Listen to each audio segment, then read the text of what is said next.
we turn our attention to investment in associates. Okay, let's go back to the bright line criteria. It's any stake in the range 20 to 50%.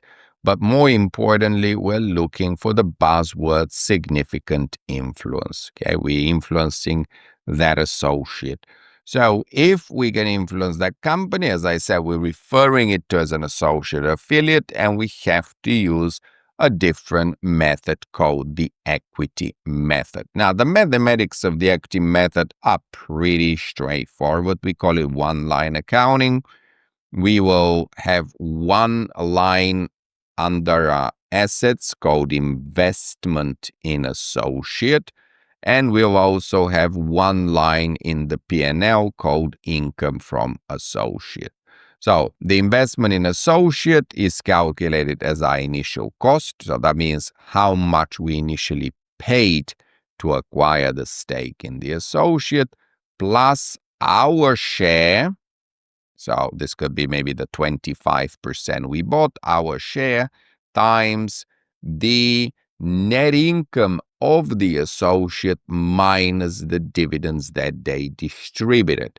What's the logic here? Well, net income obviously increases the value of the associate, and so it increases our investment in the associate, and dividends are distributions, so money leaving the company, which should be reducing the value of the investment.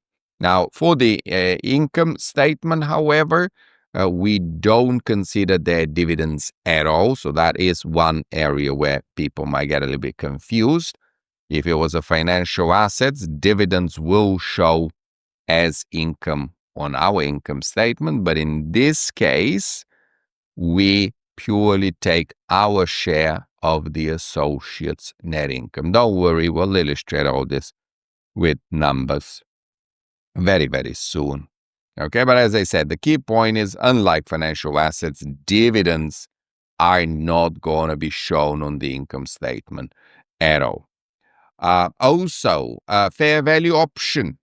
What does that mean? Well, fair value option means that the company gets an irrevocable option. So again, they get a one-off opportunity to make their mind as to whether they want to use the traditional equity method or to report the investment at fair value with unrealized gains going to the income statement. So it's very, very similar essentially to FVPL/trading treatment if you go with that fair value option. Under US GAAP, all firms can do that. Under IFRS, it's got to be venture capital firms or mutual funds. All right, let's look at a numerical example then. An investor acquires a 25% ownership stake in an associate for $400. And of course, the first thing I'm thinking here is bright line criteria. Is this number between 20 and 50? And if it is, yes, we're going to use the equity method and we're going to refer to this guy as an associate. Now, again, in more advanced questions, you're also going to be looking for that word significant influence and go by that word regardless of the percentage. This here is the initial cost. We've paid $400, so that's initially the investment in associate. The associate reports net income of $100. That's year one, and dividends of 20. And then for year two, he records 160 net income and dividends of 32 are paid. Using the equity method, obviously, here determine the impact on the income statement and balance sheet at the end of year one and two. Let's start with year one. So what is the investment in associate going to be worth at the end of the year? Remember, so for the equity method, I have one line item in the balance sheet called investment in associate. Well, at the start of the year, that value would have been 400. because that's how much I paid. But at the end of the year, this will increase by our share. How much is our share? Our share is 25%. Our share of their net income minus the dividends that they paid. That should make a lot of sense, right? Net income is something good. Net income is money generated by the firm that increases its retained earnings. It's increasing its equity. It's increasing its value. Dividends are distributions to shareholders, money leaving the company, therefore reducing the value of the investment. Okay, so 25% of 80, that is a quarter of 80, 20, so 420 is the value of the investment at the end of the year. Let's carry on. Year 2, well, the investment in associate at the end of year 2, well, first of all, we're going to take the value from the end of year 1. I will just rinse and repeat one more time. We'll take our stake times their net income now of year 2. So quarter of 160 is 40. So 420 plus 40 is 460. But then we will be subtracting a quarter of the dividend, which is 8. So 460 take away 8 is going to be 452.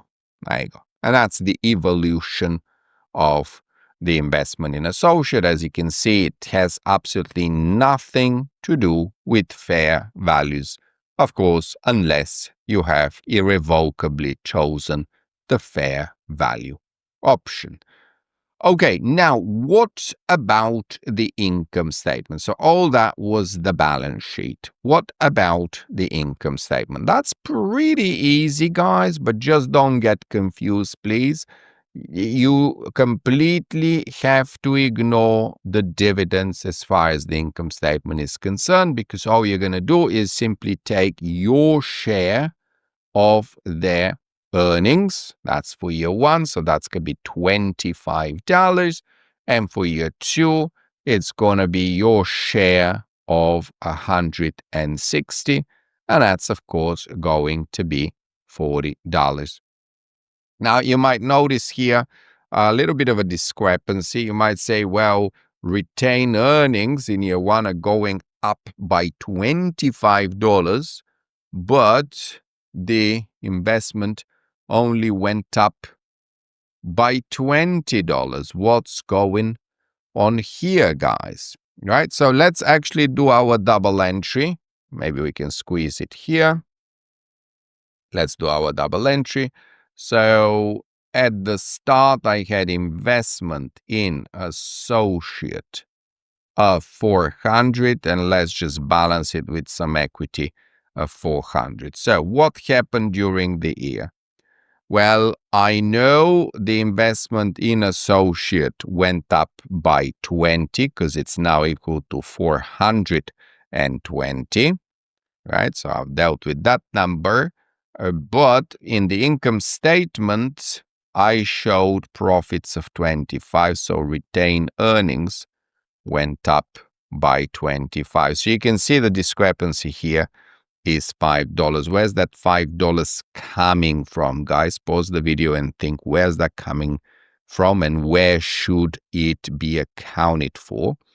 And if you guys looking at this number here, the $20 of dividends, remember that we own 25% of that dividend. A quarter of 20 is exactly $5. So we're going to be receiving $5 in cash, so that our left-hand side will go up by $25, and so will our right-hand side.